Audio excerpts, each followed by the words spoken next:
बहुत ही प्यारा सा नाच गीत आज मैं आप लोगों को सुनाने जा रही हूँ। इंग्लिश में बोले सीखोगे वाला मैं तो है ट्यूशन पढ़ोगे। इंग्लिश में बोले सीखोगे वाला मैं तो है ट्यूशन पढ़ोगे।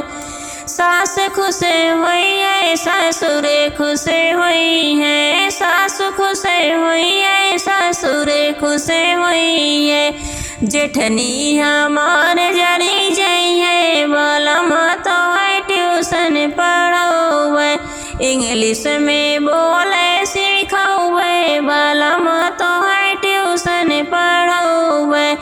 जेठ खुश हुई है देवर खुश हुई है, जेठ खुश हुई है देवर खुश हुई है।